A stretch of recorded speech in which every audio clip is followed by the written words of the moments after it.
নমস্কার, দ্য ওয়ালে আপনাদের স্বাগত। আজকের বিষয়, বাংলাদেশে উগ্রবাদীরা কি হিন্দুদের দেশছাড়া করতে নতুন কোনো কৌশল নিয়েছে? এই বিষয়ে কেন আজ রবিবার আমি ভিডিও করছি সে প্রসঙ্গে আমি একটু পরে আসছি।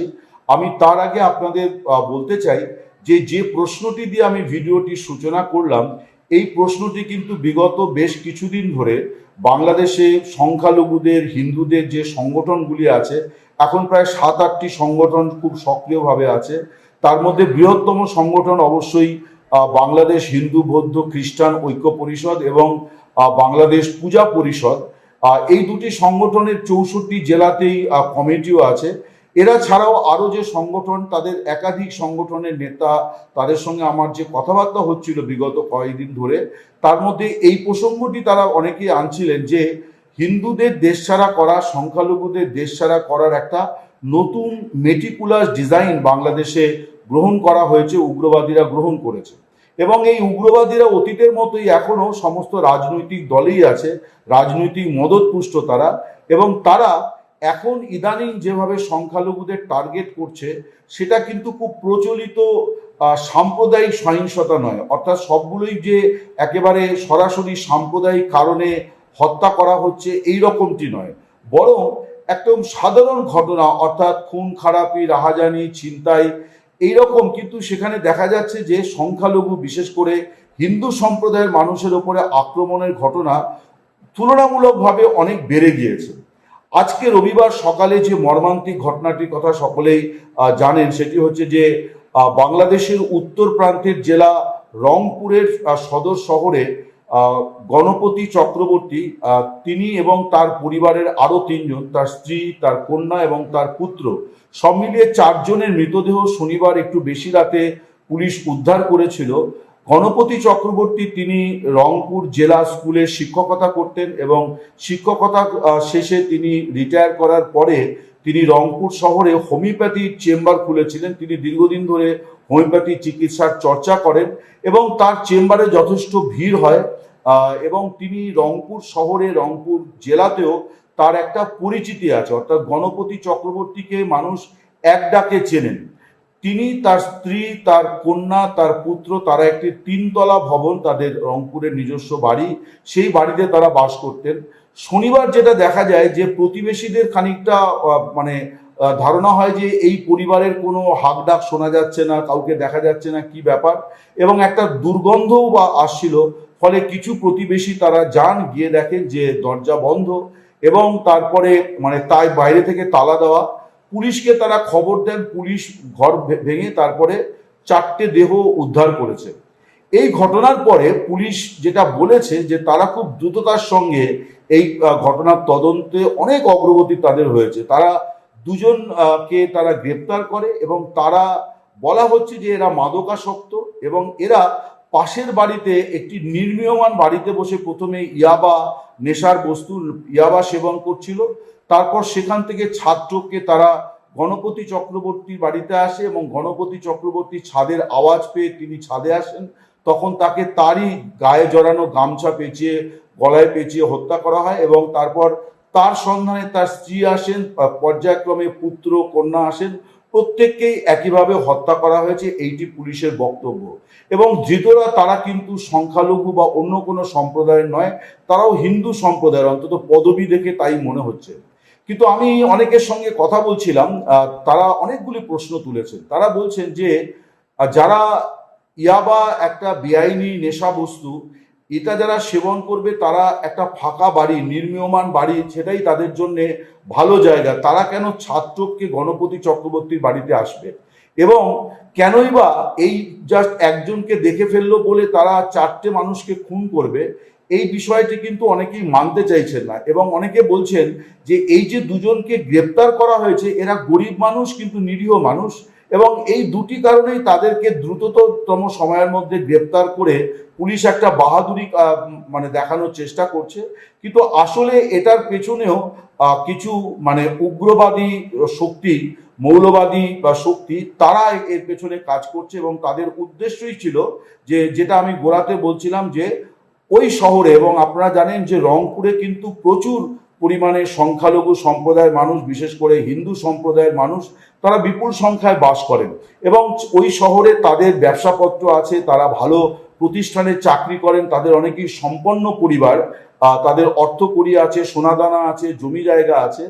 ওইখানে এই ঘটনাটির একটা উদ্দেশ্য, অনেকেই বলছেন যে এই উদ্দেশ্যটা আর কিছুই নয়, এটি হচ্ছে যে ওই ধারাবাহিকভাবে যে ঘটনাগুলো ঘটছে তারই আরেকটি ঘটনা, যে ওই শহরের হিন্দু সম্প্রদায়, সংখ্যালঘু সম্প্রদায়ের মনে ভয় ধরানো, যাতে তারা ভারতে চলে আসে বা অন্য কোনো জায়গায় তারা চলে যায়, এইটা হচ্ছে উদ্দেশ্য।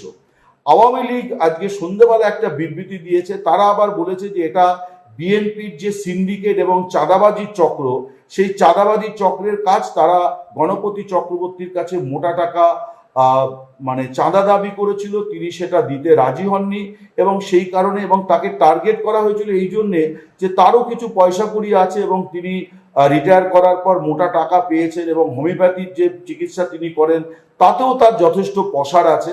তো সব মিলিয়ে তাকে নিশানা করা হয়েছিল, এটি আওয়ামী লীগের বয়ান।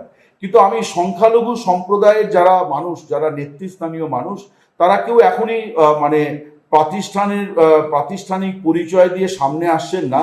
তারা খোঁজ খবর নিচ্ছেন এবং তাদের খোঁজ খবরের যে বিষয়টি যেদিকে গড়াচ্ছে, তাতে তারা মনে করছেন যে এটা আসলে নিছক একটি ডাকাতি বা একটি রাহাজানির ঘটনা, এটা নয়, বা নেশার ঘোরে হত্যাকাণ্ড নয়, এটা আসলে ওই ঘটনা, যে ঘটনাটা হচ্ছে আতঙ্ক তৈরি করার উদ্দেশ্যে করা হয়েছে।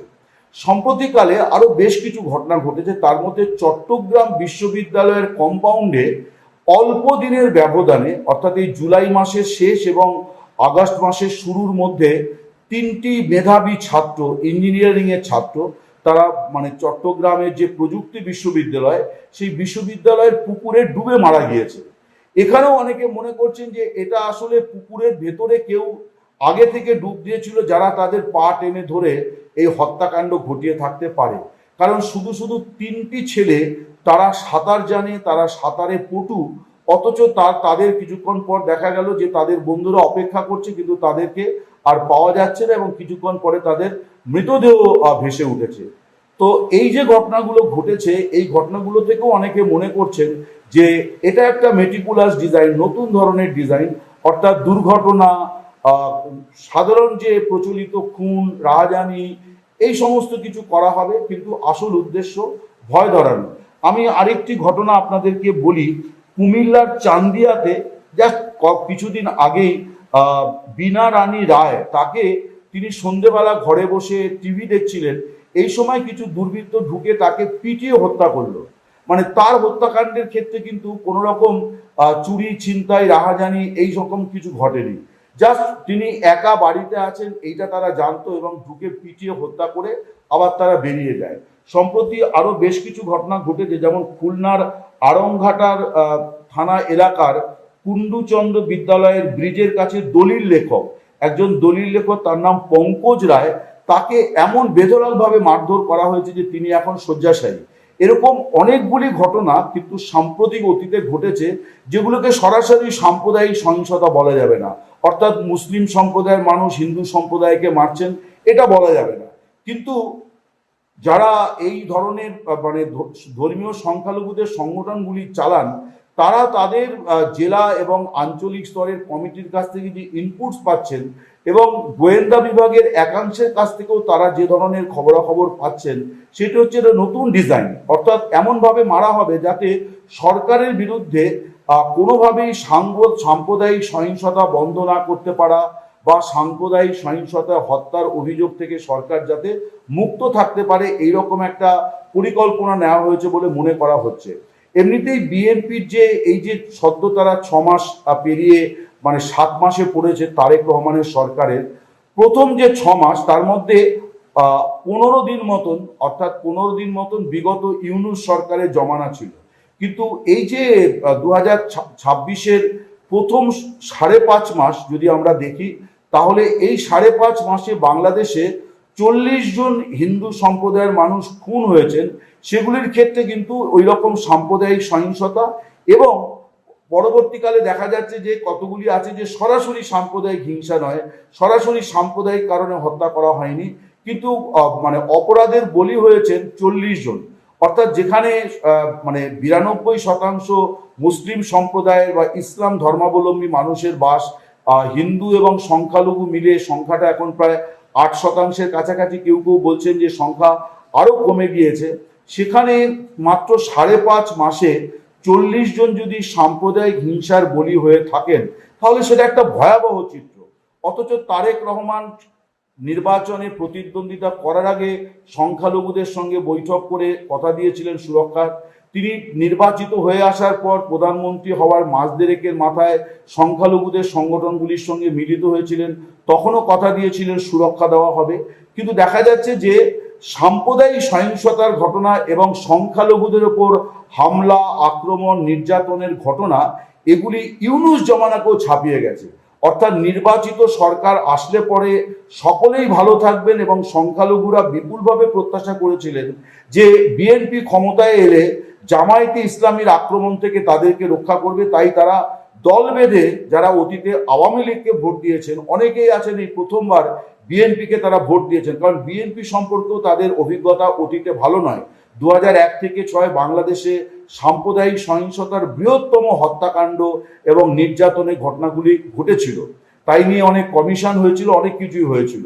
কিন্তু আবার যে বিএনপি ক্ষমতায় এলো, জামাতকে আটকানোর জন্য সংখ্যালঘুরা ভোট দিয়েছিল, এখন তারা মনে করছেন যে তারা চূড়ান্তভাবে প্রতারিত। আপনারা ওয়ালে হয়তো চিন্ময় কৃষ্ণ দাস, যিনি ইসকনের প্রাক্তন সাধু, যিনি চট্টগ্রাম আদালতে এই নভেম্বরেই তার 2 বছর হয়ে যাবে কারাগারের জীবন, তার কিছুতেই জামিন হচ্ছে না। এবং তার আইনজীবী, বাংলাদেশ সুপ্রিম কোর্টের মাননীয় আইনজীবী অপূর্ব ভট্টাচার্য, তিনি ওয়ালকে সম্প্রতি একটি সাক্ষাৎকার দিয়ে বলেছেন যে বাংলাদেশে সংখ্যালঘুরা, বিশেষ করে হিন্দু সম্প্রদায়ের মানুষ, বর্তমান সরকারের দ্বারা প্রবলভাবে প্রতারিত। তিনি বলছেন যে এরকম প্রতারণার নজির অতীতে কোনো সরকারের জমানায় ছিল না। যখন সংখ্যালঘুদের ভোটগুলি নেওয়া হয়েছে, কিন্তু এখন সংখ্যালঘুদের উপর আক্রমণ, নির্যাতনের ঘটনা অনেক বেড়ে গিয়েছে। এবং শুধু যে সাধারণ মানুষ বা উগ্র ইসলামবাদী বা উগ্রবাদী শক্তি এটা করছে তাই নয়, সরকার যেভাবে চিন্ময় কৃষ্ণ দাসের জামিনের বিরোধিতা করছে, যেভাবে বিরোধিতা করছে, তাতে বোঝা যাচ্ছে যে সরকার ও সংখ্যালঘুদের ব্যাপারে মোটেই তাদের কোনো ভাবনা চিন্তা নেই।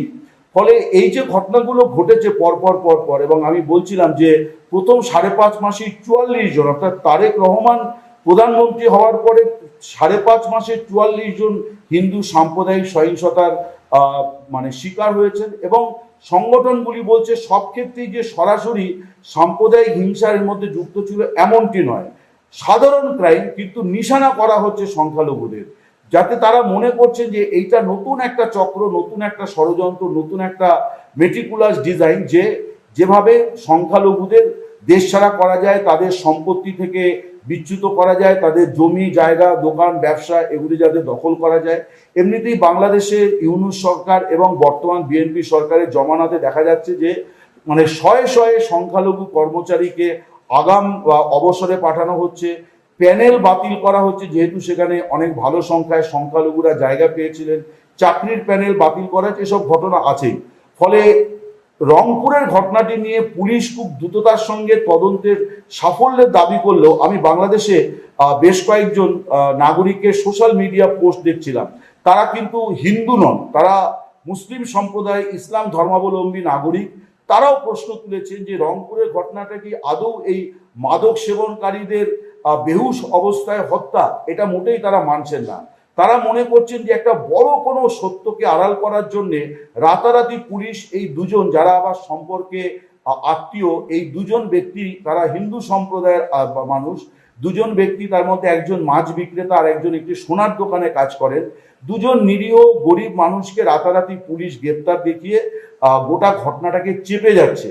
সো এখন যেটা মনে হয় যে এই পরিস্থিতিতে বাংলাদেশের সংখ্যালঘুদের সংগঠনগুলি কি করবে, কারণ তারা আবার বলছেন যে তারা যে বিএনপিকে ভোট দিয়েছিলেন সেই ব্যাপারেও তাদের কাছে নানান মহল থেকে, প্রতিবেশী জায়গা থেকে, নানান মহল থেকে পরামর্শ এসেছিল যে জামায়াতে ইসলামীকে ঠেকাতে হবে।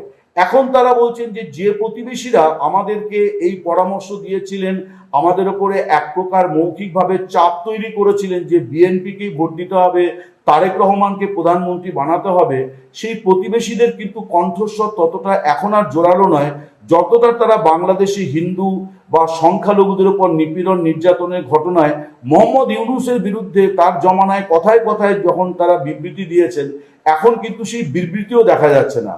ফলে সংখ্যালঘুরা মনে করছেন যে তারা ঘরে বাইরে দু জায়গাতেই প্রতারিত। নমস্কার, শুভরাত্রি, সকলে ভালো থাকবেন।